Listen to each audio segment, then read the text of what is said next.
En Pfizer contamos con herramientas gratuitas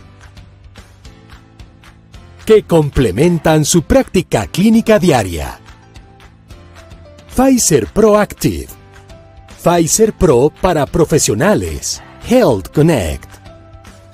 Pfizer Pro para profesionales. Servicios y contenidos de calidad, confiables y en español. Le permitirá acceder de manera fácil y ágil a educación médica continua, información sobre productos y congresos, videos de patologías y tratamientos, acceso ilimitado a bibliotecas especializadas y reconocidas. Pfizer Proactive. Todo lo que usted necesita para su práctica profesional en un solo lugar. Una aplicación móvil que le ofrece soluciones para su práctica diaria. Y sin necesidad de conexión a Internet. Escalas, calculadoras, dosificadores para el manejo de diferentes patologías. Calculadoras esenciales para su práctica en cardiología. Framingham. Estimar el riesgo de presentar un primer evento coronario con la clasificación Framingham. Killip-Kimball, Timmy, Grace. Clasificación Killip-Kimball, Timmy, Grace. Ayuda a identificar pacientes con riesgo cardiovascular y de mortalidad. Health Connect. Canal de YouTube de actualización para su profesión. Búsquenos como Health Connect SE. Actualícese en uno de sus canales favoritos. Descubra nuevos videos cada mes, incluyendo contenido exclusivo. Acceda a canales específicos por especialidades. Descúbralos ahora.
Buenas tardes.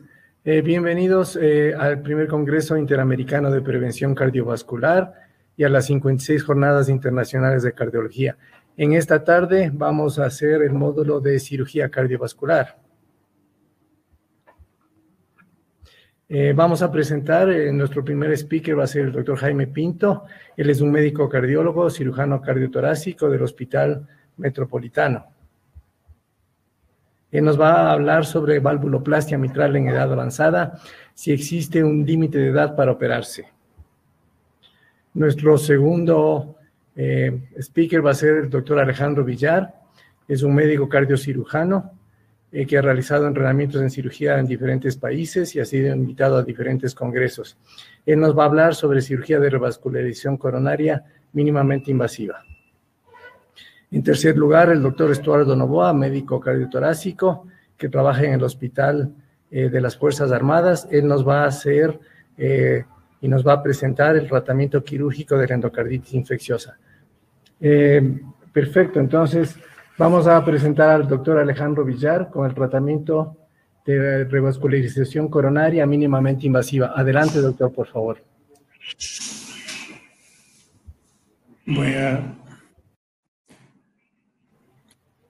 Buenas tardes, soy el doctor Alejandro Villar, cirujano cardiovascular.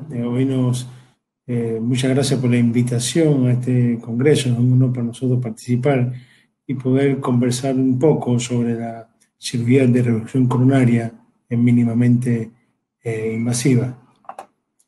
La evolución de la cirugía cardiovascular en sí en el siglo XXI se manifestaba fundamentalmente por su desarrollo desde el punto de vista técnico y desde el punto de vista conceptual. Amén, que ya todos trabajamos en un equipo, en Heart Team, para alcanzar mejores resultados. Los cambios que hemos tenido a favor de este nuevo abordaje de los pacientes cardiovasculares son fundamentalmente el uso continuo del eco transesofágico transoperatorio, la aplicación de la cirugía endovascular, la introducción de los reemplazos populares transcatete, los nuevos conceptos de la cirugía robótica y la bioasistía, el uso de asistencias ventriculares a largo plazo y ya como terapia definitoria, los procedimientos híbridos y las nuevas técnicas en cirugía mínimas invasivas, sobre todo logrado también por la introducción por la industria de dispositivos y equipos. Como concepto, la cirugía cardíaca mínimamente invasiva se define como cualquier procedimiento que se realiza sin estenotomía completa y o sin soporte cardiovascular. Recordar que el concepto de invasividad en los pacientes viene sobre todo relacionado con el tema de la morbilidad. Y en el tema de la cirugía coronaria está establecido sobre todo con el uso de la estenotomía media completa, la circulación extracorpórea y tratar de no manipular la aorta como concepto. Según la clasificación de Carpentier para los accesos mínimamente invasivos, lo podemos dividir en nivel 1, 2, 3 y 4, en dependencia sobre todo del tipo de incisión que se haga. Diríamos que en nivel 1 son incisiones de 10 a 12 centímetros con visión directa sobre el corazón. El nivel 2, mínimas incisiones que van de 4 a 6 centímetros siendo asistidos por video. El nivel 3 son microincisiones videodirigidas o asistidas por robot. Y el nivel 4 son incisiones por puerto con instrumentos robóticos y telemanipulación. Ahora, ¿qué ventaja supuestamente nos da la cirugía mínima invasiva?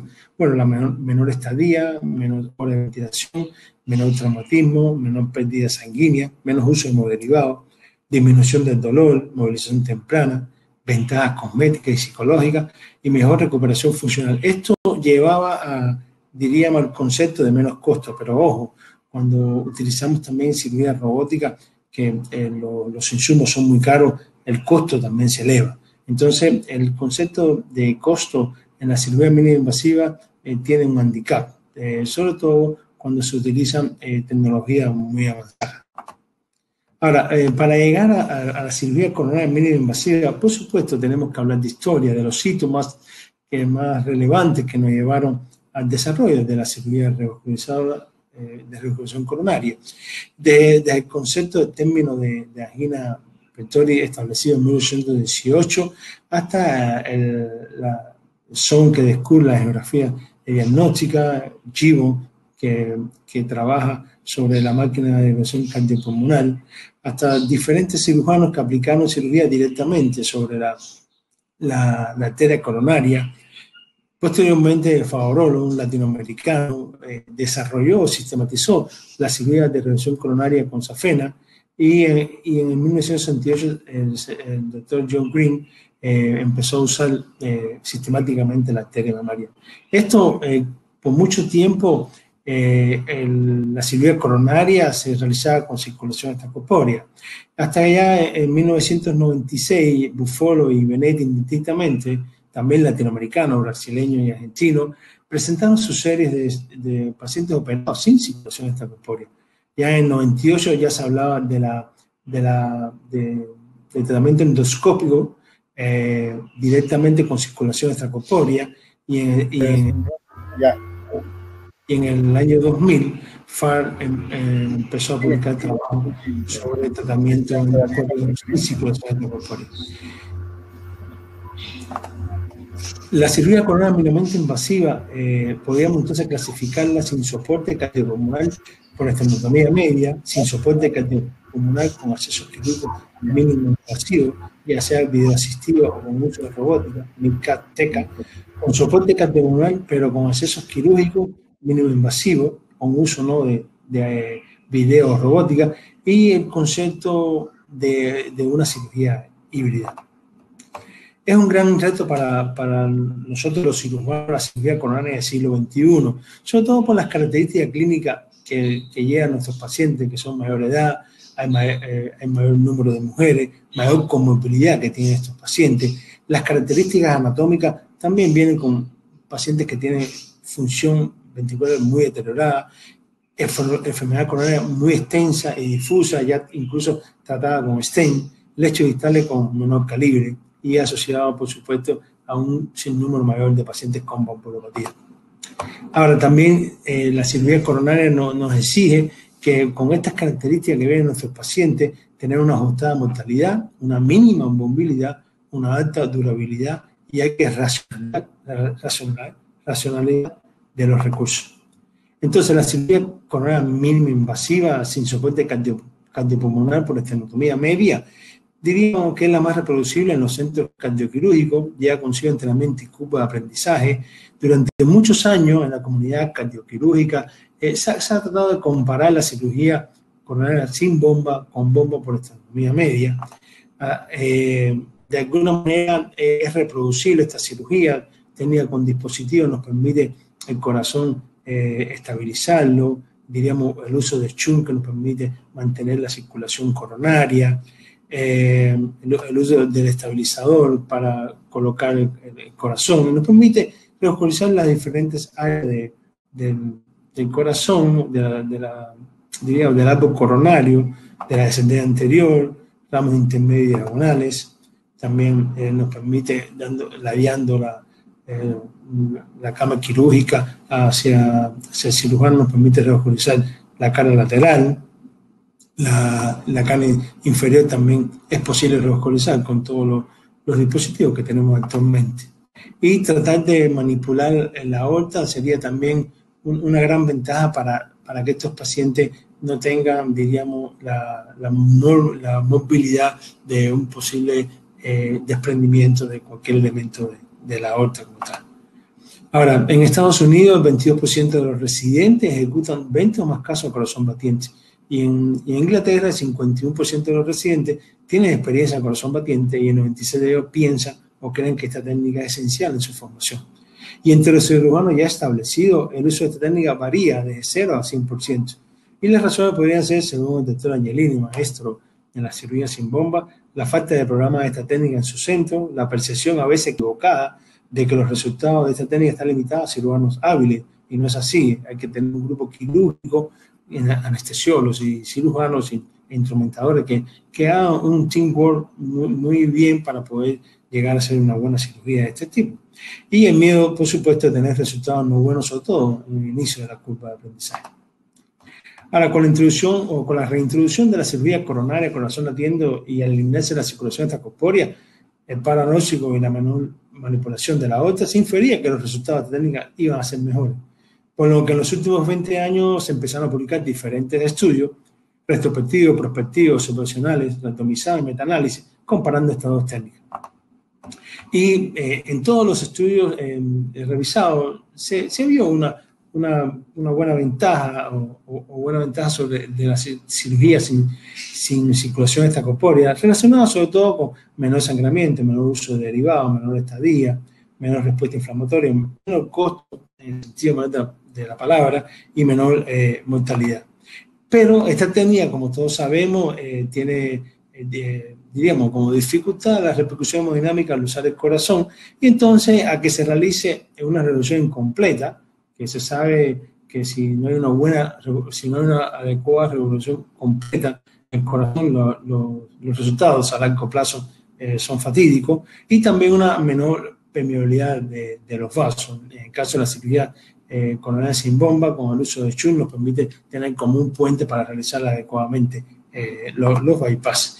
Entonces había que demostrar qué pasaba a corto y a largo plazo con los diferentes eventos mayores, mortalidad, accidentes cerebrovasculares, IMA, nueva diálisis, necesidad de repetición de nueva revascularización, completa e incompleta revascularización y permeabilidad de los bypass. En sentido general, cuando se revisaron los diferentes estudios en los centros que había una alta experiencia en cirugía sin bomba, los resultados siempre fueron a favor de, incluyendo la mortalidad, accidentes cerebrovasculares, pero en el año 2012 salió este estudio, el estudio Robbie, que nos hizo pensar a los cirujanos que hacemos cirugía sin bomba, qué estaba pasando, porque incluso el doctor Dimitris Novitsky, que lo conocimos y elaboramos algunos casos con él, era un fiel defensor de la cirugía sin bomba. Este fue un estudio que se realizó en Estados Unidos, en 19 centros de Estados Unidos, y trajo como consecuencia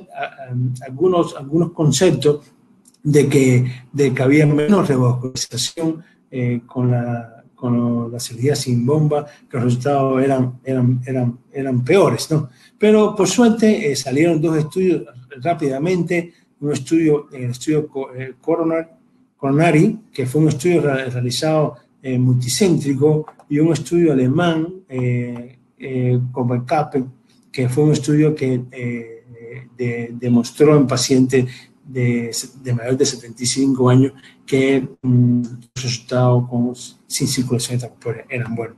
Entonces, le traigo un resumen de estos estudios. Como les dije, el estudio Robbie fue realizado en 18 centros, en 2002-2008, se publicó en 2012, y el Coronary en el 2013 se publicó. Se incluyeron países como Argentina, Chile, Canadá, y el estudio Copenhagen, que fue un estudio alemán con pacientes mayores de 75 años.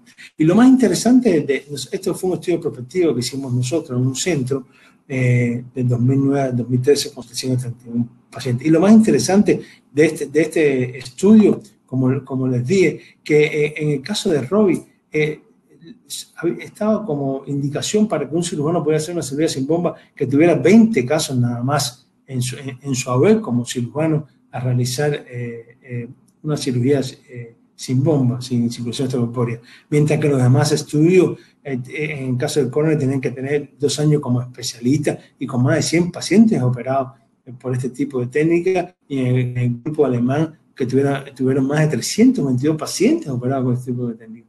Nosotros, en el grupo que realizaba la cirugía sin bomba, tenía más de 100 casos operados personalmente sin circulación extracorpórea. Y esto nos dijo que fundamentalmente este estudio, que en centros que tuvieran experiencia sin realizar cirugía coronaria sin circulación extracorpórea, los pacientes iban bien.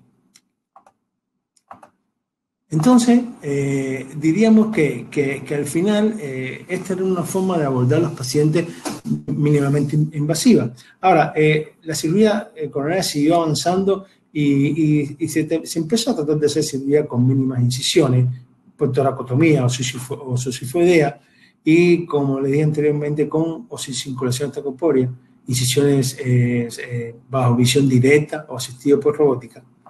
Y nos permite, de alguna manera, este tipo de incisiones con retractores especiales, disecar la mamaria de forma de visión directa o también por vía endoscópica. Y con diferentes dispositivos nos permite estabilizar el corazón y poder realizar la reducción del corazón. Al principio, esta indicación de incisión por toracotomía se decía que para uno o dos vasos. Después, posteriormente, ya en 2003, se presentó un estudio que se puede hacer la reconstrucción completa.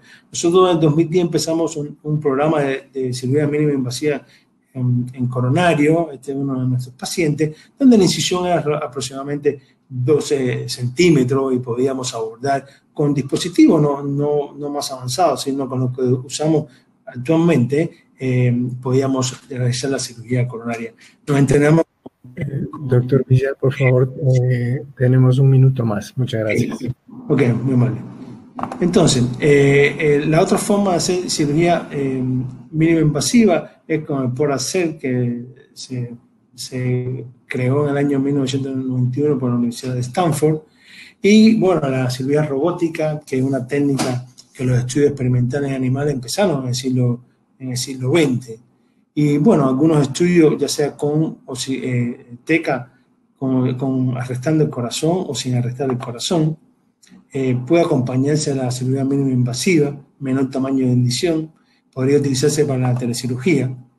Y las limitaciones que el limitador para suturas que se utilizan actualmente, costo muy alto, falta de demostración de los beneficios. También podemos hacer mínima invasiva al extraer los diferentes conductos vasculares, y nuestra guía nos dice que tiene una indicación de no manipular la aorta, y aquí en el tratamiento híbrido tiene una indicación de 2 veces.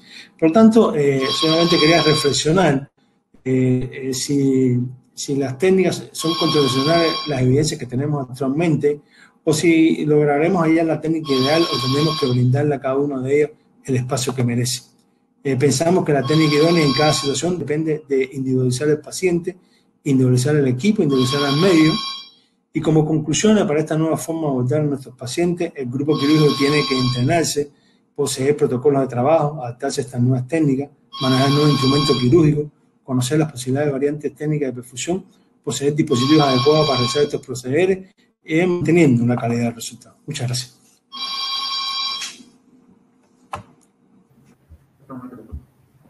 Gracias, doctor Villar. A continuación, por favor, el doctor Jaime Pinto nos va a hablar sobre la valvuloplastia mitral en edad avanzada, si existe un límite de edad para operarse. Por favor, doctor Pinto, si puedes encender tu micrófono y apagar la pantalla y compartir la presentación, por favor. Hola, buenas noches. Espero que todos estén bien. Y gracias a la Sociedad Ecuatoriana de Cardiología por invitarme. Valvulopatías mitral en pacientes de edad avanzada. Sabemos que es una población en aumento relativo, reducción extrema de la natalidad y absoluto disminución de la mortalidad, a consecuencia de, claro, un progreso sanitario, social y cuyo tratamiento plantea grandes desafíos al sistema sanitario.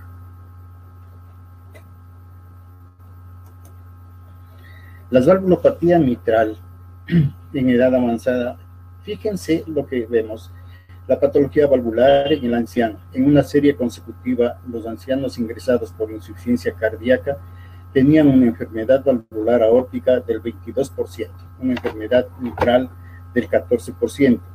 En una encuesta realizada en España, los pacientes operados por enfermedad valvular tenían más de 70 años. Muestras aleatorizadas de sujetos entre 75 y 85 años, la prevalencia de estenosis aórtica era del 2%. En un estudio europeo la insuficiencia valvular mitral constituía el 24%, las lesiones degenerativas constituían el 61.3% y el compromiso reumático apenas el 14%. Quiere decir que las lesiones degenerativas en edad avanzada son de prevalencia. En Estados Unidos, sabemos que el 2 al 3% presentan enfermedad mitral, de los cuales el 10% requiere cirugía, y son grupos de edad avanzada. Con esto, se hace una pregunta: ¿la prolongación constituye el ser anciano un obstáculo insuperable para afrontar las posibilidades de una cirugía cardíaca? Nos contestamos: la prolongación de la vida del paciente debe constituir o seguir constituyendo el objetivo esencial de la indicación para cirugía. La prevalencia de las incapacidades y enfermedades crónicas es superior con la senectud. Sí, esto es lo que va pasando, pero también influyen otros factores que influyen en el desarrollo psicológico, social, cultural y afectivo, en el comportamiento de grupos poblacionales. Edad avanzada como factor de riesgo. Es una pregunta. Deriva de la pérdida de las funciones de distintos órganos y sistemas. Esto generalmente es cíclico y va conjuntamente con la edad avanzada.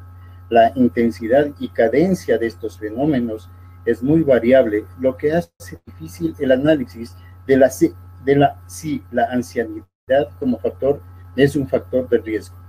¿Incrementa la vulnerabilidad de los ancianos al trauma quirúrgico? La vulnerabilidad va conjuntamente con el desarrollo de afecciones y pérdida de funciones y de órganos y sistemas, constituyendo un factor de alto riesgo este desarrollo de alteraciones de las funciones y sistemas de los órganos. La intensidad y cadencia de estos factores generalmente es variable, lo que hace que el análisis de la ancianidad como factor de riesgo sea más difícil.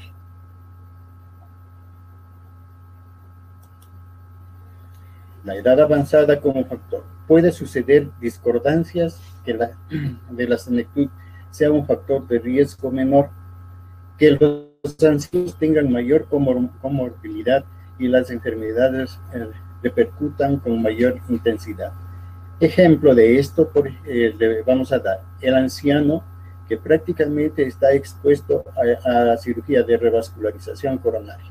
Sabemos que el grupo de riesgo es mayor por la edad. El mismo anciano expuesto a una cirugía no cardíaca, con una hipertensión tratada, con un electrocardiograma normal, prácticamente el grupo de riesgo es menor. Sin embargo, la intensidad, el observar este tipo de alteraciones produce una discordancia, que la senectud sea un factor de riesgo menor, que los ancianos tengan mayor comorbilidad, que las enfermedades repercutan con mayor intensidad. Dicho de otra forma, la igualdad de patología al riesgo quirúrgico de un anciano no debilitado o sin comorbilidad no tiene que ser distinto que el otro enfermo más joven.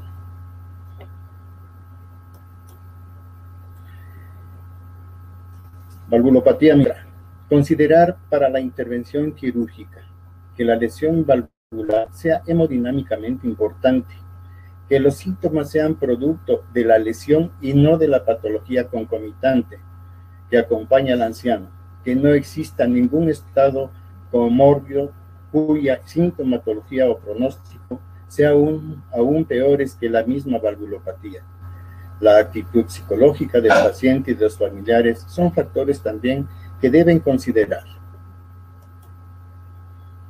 La forma más frecuente: observar de la válvula mitral, observar la obstrucción de origen reumático. La estenosis mitral sufre procesos de agravamiento en la ancianidad y por tanto mucha calcificación y acelerada calcificación, lo cual produce mayor alteración. La degeneración mixoide, Es una causa frecuente de regurgitación mitral, aparte en la escena clínica cuando hay rotura de las cuerdas tendinosas que agravan el cuadro hemodinámico. La insuficiencia mitral debido a trastornos estructurales provocados por infección bacteriana, endocarditis bacteriana. La insuficiencia mitral secundaria a la enfermedad isquémica es propia del grupo de ancianos por sus antecedentes. La valoración de estas enfermedades se lo hace de varias maneras. Una de ellas y más importante es el ecocardiograma, que permite obtener datos sobre la etiología, compromiso de la función contráctil, dimensiones cavitarias, presión sistólica de la arteria pulmonar, mediciones cualitativas, cuantitativas y posiblemente nos da la idea de reparabilidad de la válvula, precisa definición anatómica de las diferentes lesiones relacionadas a la anatomía y segmentaria y funcional. Es un ejemplo en donde podemos ver el ecocardiograma con una insuficiencia valvular mitral en donde hay un reflujo hacia la aurícula izquierda. La lesión provocada por rotura de cuerda que generalmente se produce una pérdida de la función dando origen a la insuficiencia valvular. Anatomía quirúrgica de la válvula. Sabemos que la válvula humana es un complejo mecánico tridimensional formado por elementos independientes que forman una estructura anatómica y dinámica. Su funcionamiento conlleva a una interacción perfectamente coordinada entre las valvas y nivelos, el anillo mitral, el aparato valvular, cuerdas tendinosas y músculos papilares, y el ventrículo izquierdo. La anatomía vista desde otro punto, en donde vemos la válvula mitral con sus respectivos segmentos, vistos desde la porción anterolateral con segmento P1, medial P2, P3, que corresponden al folleto valvular anterior A1, A2, A3, las cuerdas tendinosas y las valvas. Estenosis valvular mitral severa. En presencia de una clase funcional 3-4 derivada de estenosis mitral severa, área menor a 1.5 y el gradiente medio mayor de 5, el gradiente transvalvular, me refiero, mayor de 5 milímetros con un score de Wilkins de menor a 8. Tiene una anatomía adecuada para la valvuloplastia con balón y debe ser considerada. En el paciente anciano con estenosis mitral severa, área mitral igual a 1 centímetro cuadrado, la válvula es calcificada masivamente. Alteraciones bicomisural hace imposible la valvuloplastia. Si es moderada y afecta una sola comisura, debe intentarse la valvuloplastia, aunque la apertura sea en forma parcial, pero esto puede aliviar los síntomas. La estenosis mitral severa. Cuando no es posible hacer una valvuloplastia, está indicada el reemplazo valvular, o cuando esta valvuloplastia falla, se indica el reemplazo valvular, a menos que exista contraindicación o esté indicado en reemplazo, conservando, eso sí, el aparato subvalvular, lo que hace que prácticamente se conserve la geometría y la función del ventrículo izquierdo. La regurgitación mitral. La regurgitación crónica severa por degeneración mixoide plantea una cualidad. Tiene una buena tolerancia, no impide la cirugía. La sobrecarga crónica del ventrículo izquierdo va a generar disfunción sistólica del ventrículo izquierdo que puede ser irreversible cuando comienzan los síntomas. Una fracción de eyección del ventrículo izquierdo menor del 60% con un diámetro telesistólico del ventrículo izquierdo mayor de 45. Esto con los buenos resultados de la reparación valvular ha hecho que se indique la reparación en pacientes asintomáticos o levemente sintomáticos, pero con signos clínicos y ecocardiográficos de sobrecarga de volumen o inicios de disfunción del ventrículo izquierdo. Resultados del estudio son resultados de estudio aleatorizado. La reparación valvular, cuando es viable y duradera, es el procedimiento de elección. La insuficiencia mitral degenerativa causada por prolapso valvular segmentaria puede repararse con bajo riesgo de recurrencia, de insuficiencia y reintervención. La posibilidad de reparación de lesiones reumáticas, prolapso extenso de valvas, incluso más insuficiencia con calcificación extensa del anillo, son mucho más complejas. Cuando la reparación no sea posible, el reemplazo de la válvula mitral preservando el aparato subvalvular es la alternativa. El reparo de la válvula tricúspide se debe realizar en forma concomitante si es que es necesario. Procedimientos de reparación en insuficiencia mitral grave. Si la rotura del músculo papilar es la causa subyacente, es necesario el reemplazo de la válvula. Si no, se puede fijar el músculo papilar. La insuficiencia mitral primaria, grave, crónica, en pacientes sintomáticos con una fracción de eyección menor de 60, un diámetro telesistólico mayor de 45 milímetros de mercurio, la presión sistólica de la arteria pulmonar mayor de 50 milímetros de mercurio y en presencia de fibrilación auricular persistente o nueva aparición, presiden unos resultados menos favorables independientemente del estado dinámico que se ha convertido en indicación para pacientes asintomáticos. Indicaciones para la intervención. Paciente con rotura de valvas con un diámetro telesistólico de 40 a 44 milímetros es un predictor de peores resultados que un diámetro telesistólico de ventrículo izquierdo menor de 40 milímetros. Dilatación de la aurícula izquierda de 60 milímetros es un predictor también de resultados, y la presencia de estos dos últimos desencadenantes con el diámetro telesistólico de ventrículo izquierdo de 40 a 44. Perdón, tienes un minuto, por favor. El aumento de la dilatación de la aurícula derecha de 60. La cirugía debe realizar siempre que el riesgo sea bajo, se ha propuesto el aumento de la presión arterial sistólica mayor de 60 milímetros de mercurio, con esfuerzo como indicador. Ejemplos. Entramos bajo circulación intracorpórea, exponemos la válvula y hacemos una inspección general de la válvula. ¿Y qué podemos hacer?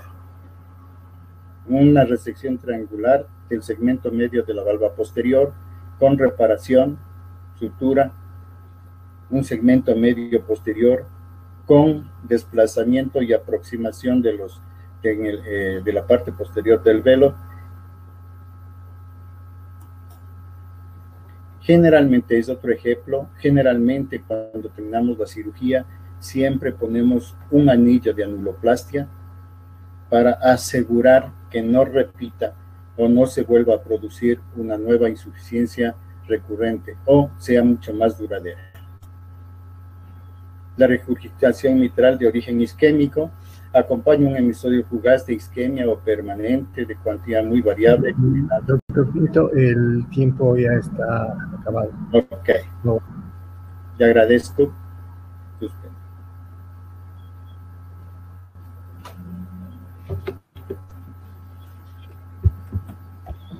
El siguiente speaker en esta sesión de cirugía cardiovascular es el doctor Estuardo Novoa, quien nos va a hablar sobre el tratamiento quirúrgico de la endocarditis infecciosa. Adelante, Estuardo. Había dicho que agradezco a la Sociedad Ecuatoriana de Cardiología por esta invitación y por ser parte de ella. El tema que se me ha asignado para presentar es el tratamiento quirúrgico de la endocarditis infecciosa. Declaro no tener conflicto de intereses con ninguna empresa, ni personal, ni con instituciones. La endocarditis infecciosa es una enfermedad que tiene una tasa de mortalidad bastante alta. Las series de estudios varían entre 15 al 30%, y el curso de la enfermedad, el diagnóstico temprano, pues tiene mucho que ver con la sobrevida y las tasas de mortalidad.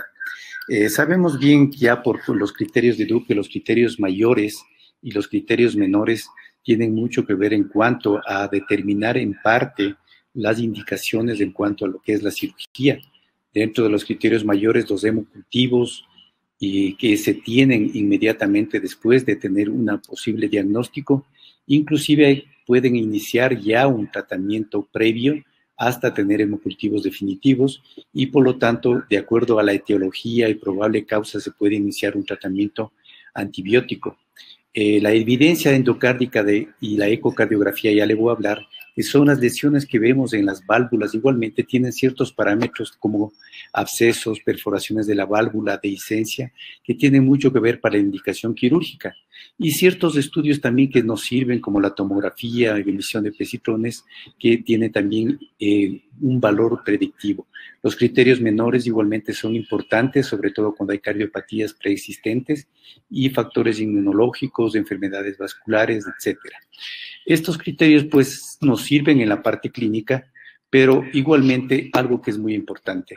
La fiebre reumática en nuestro medio pues es una de las causas que todavía tenemos una prevalencia, y si hablamos ya dentro de lo que es el manejo multidisciplinario, podríamos decir que los pacientes con endocarditis deben ser manejados en grandes centros, y que el manejo multidisciplinario va incluido a cardiólogos, a cirujanos de corazón, epidemiólogos, médicos internistas, gente especialista en imágenes, que gracias a esto nosotros podemos identificar inclusive los grupos de mayor riesgo.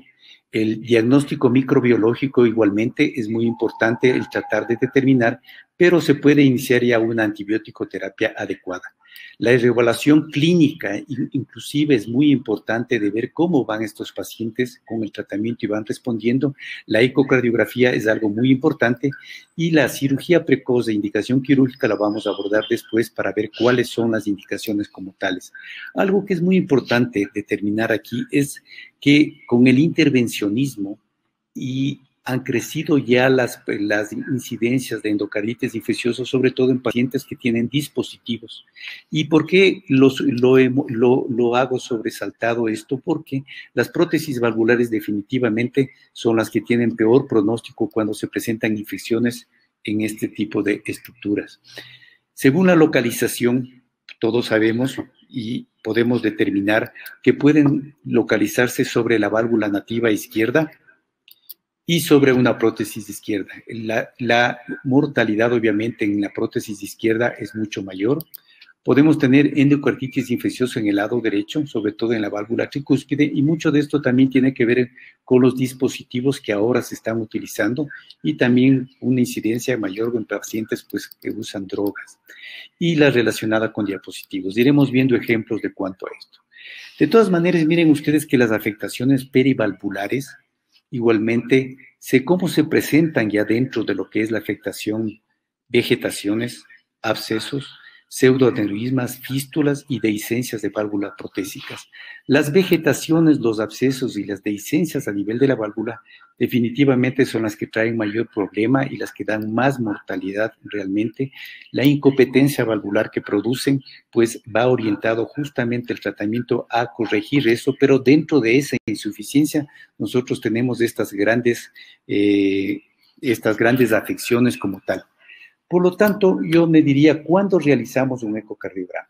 Es una norma. Todo paciente con sospecha de endocarditis infecciosa, pues que tenga hemocultivos, sobre todo positivos por estafilococo aureus, siempre solicitar un ecocardiograma de rutina por la gran frecuencia de endocarditis y su gran agresibilidad. Y lógicamente todos los pacientes que tengan y se determinen que existen vegetaciones, existen sospecha de abscesos, debe ser mandatorio. La endocarditis infecciosa en el lado derecho, es suficiente el eco transtorácico de una buena calidad en el cual podemos determinar. Por lo tanto, miren ustedes que la ecocardiografía, estos son pacientes de nuestro hospital operados y que hemos tenido, y en la válvula aórtica, las vegetaciones son fácilmente visibles con el eco transesofágico, nos pueden mostrar la presencia, la medición del tipo de vegetaciones, el tamaño, pues es importante inclusive para tomar una decisión. Pero más que esto, primeramente, es que el paciente tenga instituido un tratamiento antibiótico de inicio y luego veremos cuáles son las condiciones en las cuales deberíamos indicar cirugía. Igualmente en la válvula mitral, las vegetaciones son bastante visibles. La ecocardiografía nos sirve inclusive para ver si el tratamiento antibiótico está dando resultado, si hay disminución de las vegetaciones o eventualmente si es que están aumentando de tamaño, porque todos sabemos que la posibilidad de émbolos sépticos que puedan hacer en el momento que se produzcan pueden ser realmente complicar a más de eso un cuadro valvular con un problema neurológico en cuyo caso ya abordaremos qué tenemos que hacer en estos casos. Cuando son en el lado de la válvula tricúspide, definitivamente las vegetaciones son bien grandes. Este es un paciente que se autoministraba analgésicos por vía intravenosa y que hizo un cuadro de endocarditis, un profesional de la salud, en el cual tuvimos que operarle lógicamente y ponerle una prótesis biológica. Los dispositivos intracardíacos, los marcapasos, en definitiva deben ser abordados también.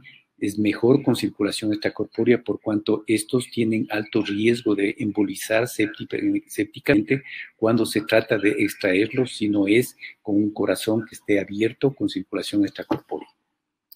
Miren ustedes que la tomografía computarizada con emisión de positrones definitivamente ha cambiado y nos ayuda mucho al diagnóstico.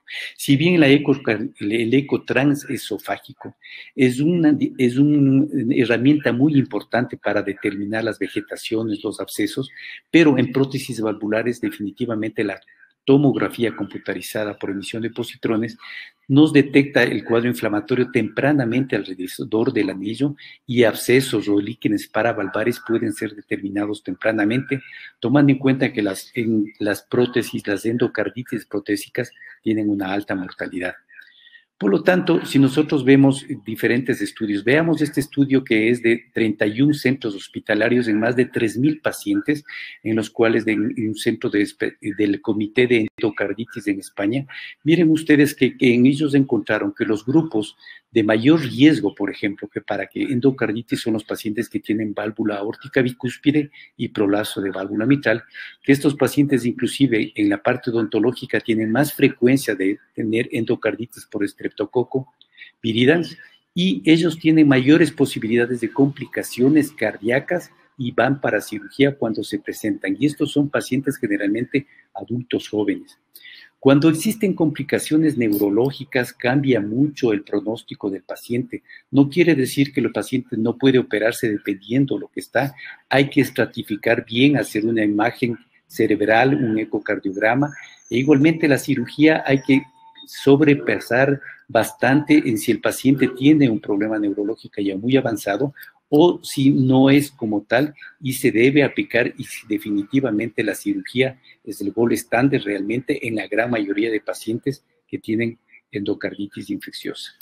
Este es otro estudio en el cual se comparan la mortalidad de acuerdo al riesgo cardiovascular que tenemos.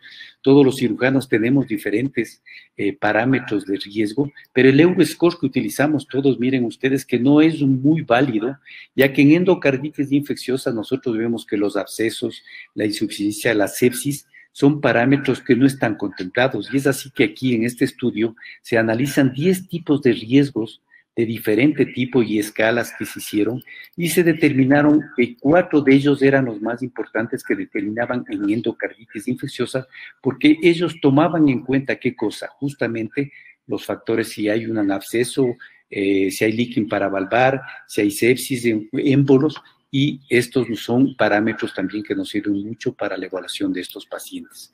Definitivamente, el diagnóstico y las estrategias deben ser tomadas por diferentes grupos, y para prevenir, obviamente, debemos educar bien a la población, y cuando ya tenemos pues pacientes que tienen ya diagnóstico ecocardiográfica, definitivamente la cirugía tiene que ser muy temprana y debe estratificarse bien los riesgos y sobre todo ser manejados en centros de experiencia que se pueda mantener y se puedan tratar a estos pacientes. Las alternativas quirúrgicas van desde reparaciones de las válvulas o plastias, el eco transesofágico tiempo pre, transoperatorio y postoperatorio nos va a servir para ver inclusive los resultados en la válvula tricúspide igualmente, y cuando se tratan de dispositivos y cables de marcapasos deben ser retirados, y los injertos y válvulas biológicas sin soporte valvular se están utilizando en ciertos centros. Yo no tengo experiencia con esto, y sí tenemos experiencia en hacer reparaciones, generalmente cambios valvulares, que son los que mejor nos ha ido. Las endocarditis protésicas definitivamente tienen que ser retiradas, son con cuadros muy severos y siempre con un riesgo también, inclusive después de hacer un cambio valvular, de recambio de una prótesis, el que pudiera haber un asentamiento de una nueva. En las endocarditis, en las válvulas nativas, definitivamente el abordaje debe ser hecho retirando las válvulas. Las perforaciones que se producen a nivel de la válvula, miren ustedes, debe ser retirada la válvula mitral. Este es un paciente que tenía perforación, afectación de la válvula mitral, y también tenía afectación también de la válvula aórtica, y en la cual fue necesario también remover la válvula aórtica. Las vegetaciones tienen que ser bien removidas, no tenía abscesos paravalvulares, y el cambio valvular, lógicamente, de las dos válvulas fue el tratamiento adecuado. En definitiva, ¿cuáles serían las conclusiones que nosotros podemos llegar con esto? Es que el tratamiento quirúrgico precoz es el que cambia mucho la evolución y sobre todo la historia natural de la enfermedad. La determinación oportuna del agente causal también es importante, e inclusive sin hemocultivos debe iniciarse tratamiento previo en este tipo de pacientes, y luego reforzar con los hemocultivos y siempre ser bien agresivos, y la cirugía igualmente debe determinarse inmediatamente.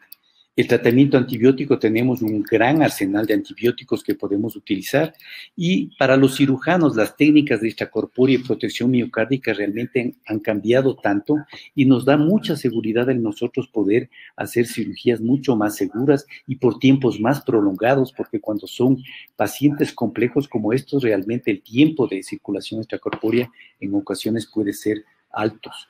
Los cuidados postoperatorios igualmente, y el eco transesofágico durante la cirugía trans y en el postoperatorio son muy importantes como para determinar el tipo de evolución que tiene. Muchas gracias por la atención. Estoy dispuesto después para alguna pregunta.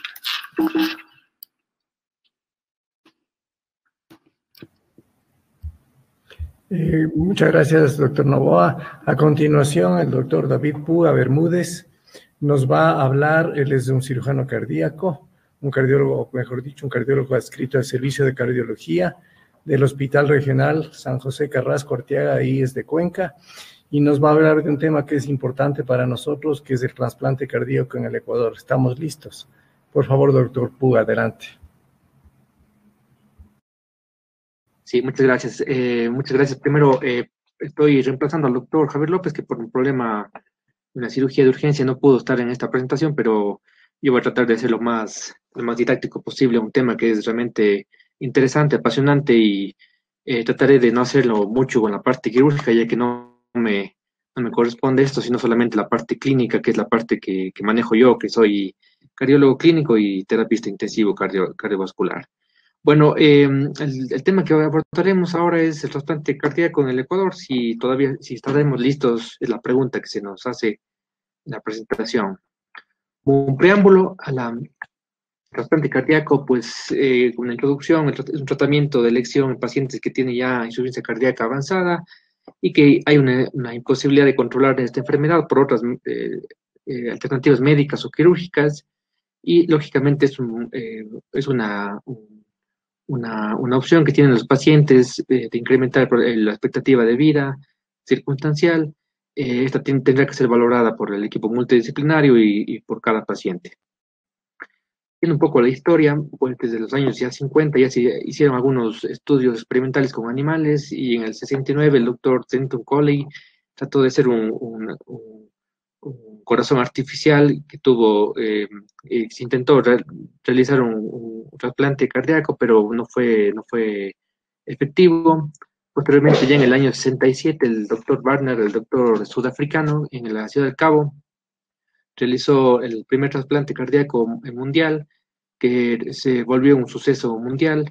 Desde esa época que ha sido como una aparición importante para la medicina general, se ve una perspectiva interesante para los pacientes que se encuentran en una insuficiencia cardíaca avanzada y que queremos que la expectativa de vida se prolongue en este tipo de pacientes.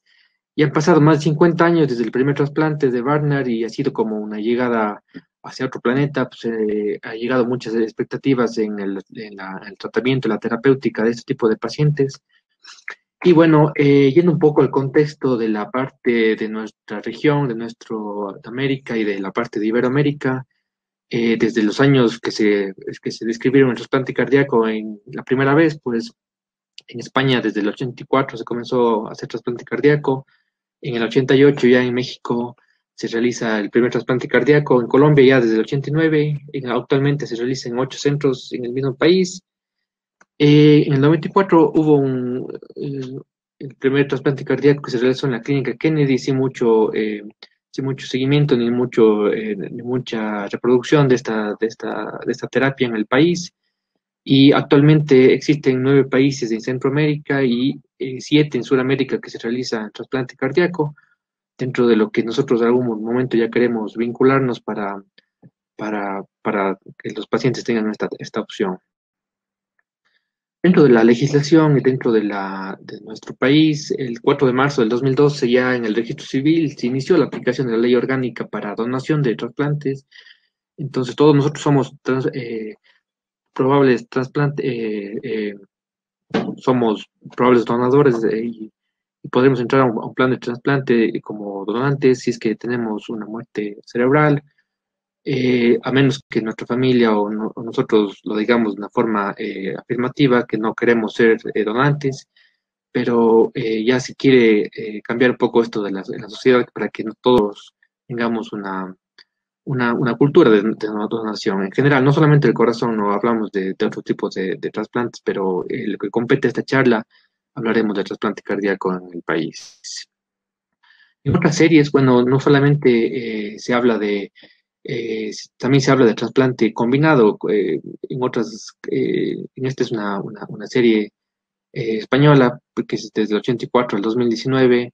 Entonces, trasplantes de nuevo, trasplantes que interfieren en otros tipos de órganos, también es interesante saber, y para eso tiene que ver la valoración del trabajo de las otras especialidades también. Trasplante cardíaco va dirigido sobre todo en esta escala que habla de los diferentes estadios de la insuficiencia cardíaca.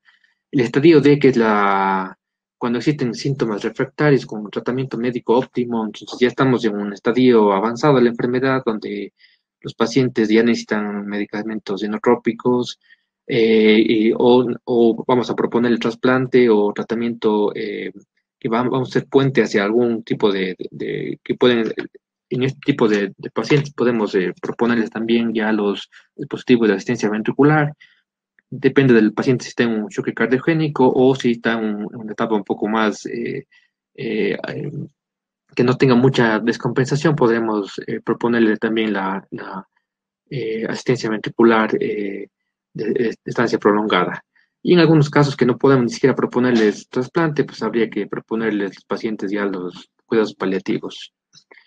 Pacientes de shock cardiogénico, pacientes que habitualmente van a necesitar asistencia ventricular, los diferentes tipos de asistencia ventricular, no solamente cardíaca, sino cardiocirculatoria. El balón de contrapulsación en algunos casos y pacientes que están en ventilación mecánica en la terapia intensiva. En pacientes con insuficiencia cardíaca y alta mortalidad, que están en un estadio un poco que no está en clase funcional que está en clase funcional 4 o clase funcional 3, pero con alta mortalidad. Existen ingresos repetitivos, pacientes que están en caquesia cardíaca, deterioro funcional y renal hepático importante, un índice cardíaco medido por el catéter Swan-Ganz menos de 2.2, arritmias ventriculares malignas y el consumo de oxígeno menos de 10 por una prueba de esfuerzo.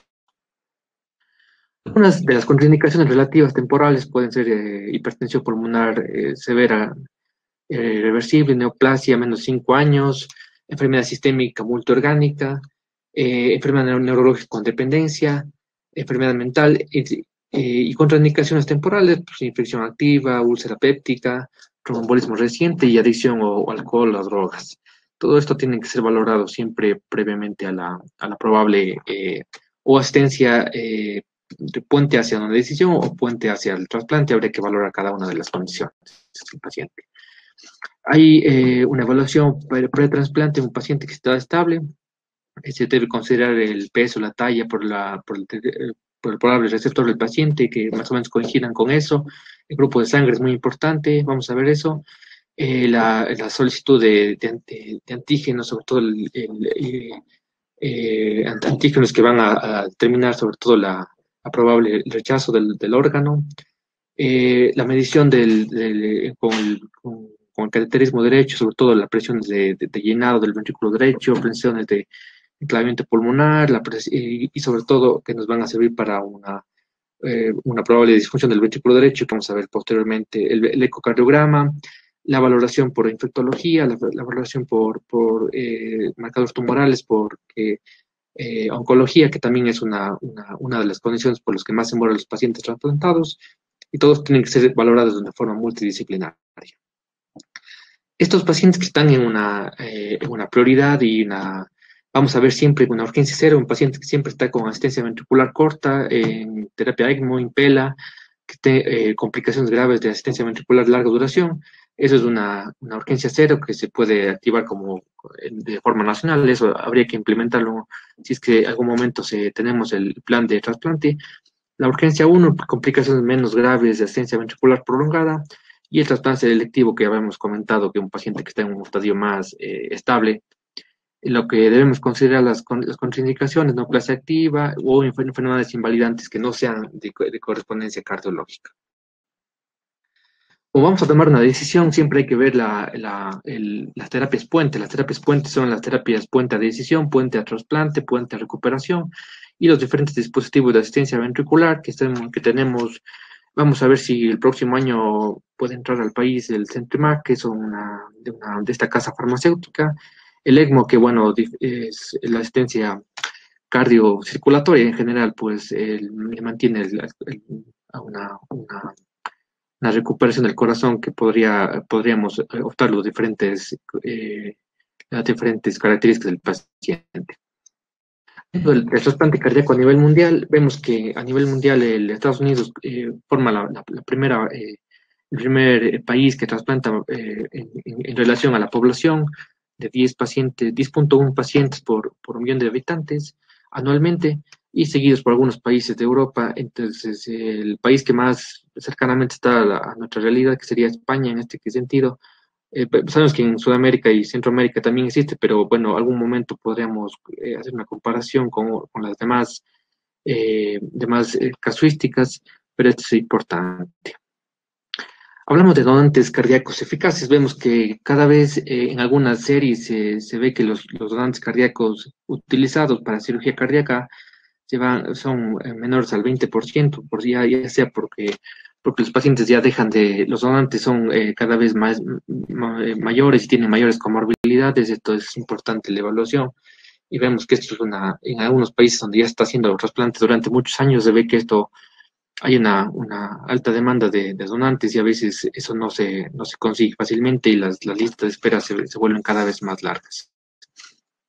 Dentro de la etiología es importante saber que las etiologías de la miocardiopatía dilatada, idiopática y la cardiopatía isquémica son las principales. En las series varían puntualmente en algunas situaciones, y vemos que en nuestra realidad también podemos ver que la cardiopatía chagásica es una etiología importante que no tenemos que despreciar, ya que no No existen registros mayores de esta etiología, pero siempre hay que ver esa posibilidad.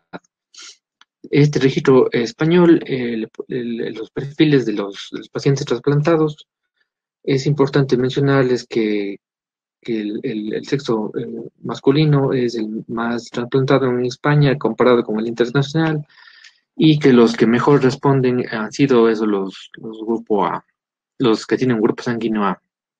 En esta serie habla de la miocardiopatía isquémica como mayor comparativamente con la miocardiopatía dilatada. La supervivencia en pacientes que van a necesitar trasplante cardíaco en comparación con otras estrategias, ya sea uso de dispositivos de asistencia ventricular prolongada o solamente sistemas de medicación médica óptima.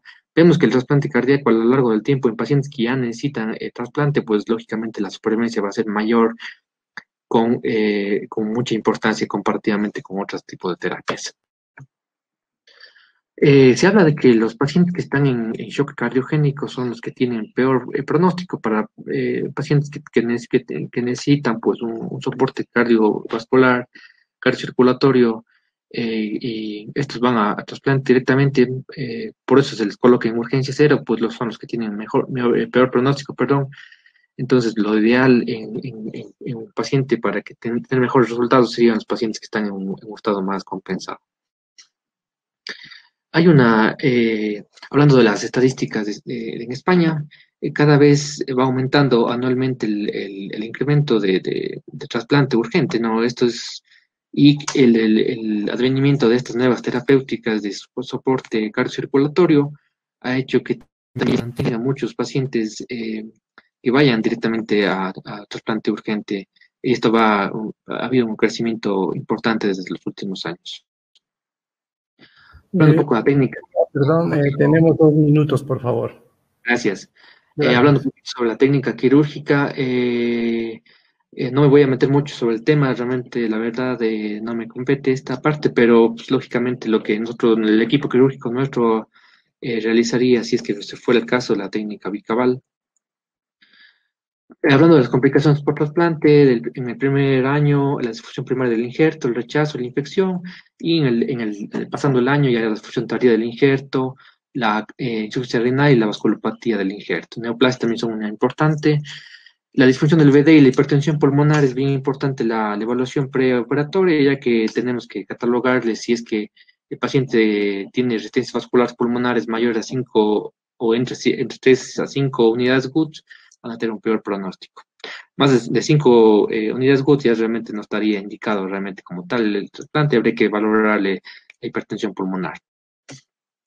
Las causas de mortalidad postoperatoria, post-trasplante, pues hay muchas causas que difieren un poco desde del tiempo, ¿no? Desde los días 0 hasta los días 31 el primer año, hasta los 15 años. La verdad difieren mucho, lógicamente las principales causas en los primeros días, pues la falla del injerto, la falla aguda, y lógicamente ya en las fases tardías ya la falla múltiple orgánica, la infección y las enfermedades tumorales malignas. La enfermedad diabética, la enfermedad disfunción renal, la diabetes, así como la vasculopatía cardíaca son importantes causas tardías del trasplante. Doctor Puga, estamos sobre el tiempo, por favor. Listo. Vamos a ver si estamos listos. La última, vamos a hablar sobre la reacreditación del hospital nuestro, que quiso algún momento proponer la terapia y las conclusiones. Necesitamos una cultura de trasplante, necesitamos que las sociedades médicas se unan para un proyecto que no sea solamente independiente, sino que sea conjunto, y necesitamos que las autoridades suministren las políticas, así como los gestionamientos de los suministros y un grupo multidisciplinario. Muchas gracias. Muchas gracias, doctor Puga. Para comenzar con la ronda de preguntas, voy a comenzar con el doctor Villar. Tenemos una pregunta sobre cirugía mínimamente invasiva. En la técnica No Touch, ¿cuáles son sus ejemplos preferentes? Si tenemos una aorta en porcelana o cualquier otra indicación, en la práctica diaria, ¿qué es lo que más utilizas o cómo los utilizas? ¿En qué forma? ¿Lima, rima, radiales, afenas, por favor, tu criterio. Ya, muchas gracias. Bueno, la pregunta interesante, ¿se escucha? ¿Se escucha? Sí. La pregunta. Bueno, necesariamente utilizamos doble mamaria que podemos convertir en una técnica texto, mamaria izquierda con mamaria derecha, y podemos también utilizar técnica con arteria radial para ampliar un poco los conductos o técnica secuencial.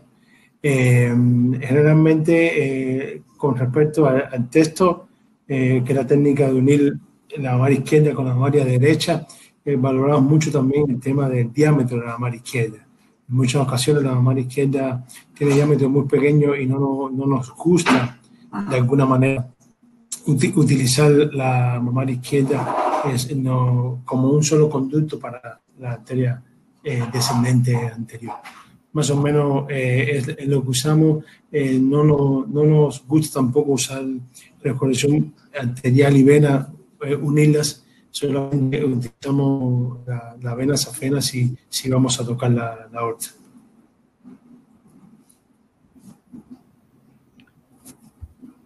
Muchas gracias, doctor Villar. Para el doctor Jaime Pinto hay una pregunta que dice que un paciente de 75 años de edad con insuficiencia mitral moderada severa repararía la válvula, cambiaría la válvula, pondría una biológica, una mecánica. ¿Cuáles son los criterios? Son pacientes añosos en los que prácticamente hay demasiada degeneración de tejido valvular. En estas condiciones vería la posibilidad, una, de reparo. Si no es posible, porque el tejido es demasiado extenso, dañado, con daño subvalvular, es decir, del aparato subvalvular, yo desearía poner una prótesis valvular biológica, sosteniendo o conservando todo el aparato subvalvular.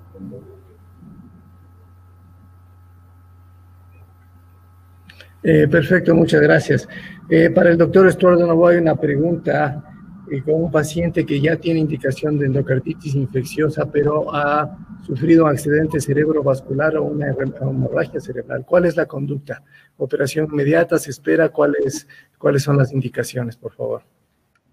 Sí, en los pacientes que tienen ya un accidente, una hemorragia intracraneana, hay que evaluar bien, porque los pacientes en ocasiones si estuvieran tomando anticoagulante, hay que suspender previamente y se debe sobrepesar el riesgo-beneficio en este tipo de pacientes, porque si es una hemorragia extensa no está aconsejado operar inmediatamente, así el paciente está haciendo émbolos sépticos, sino esperar hasta que el paciente se normalice los tiempos para entrar.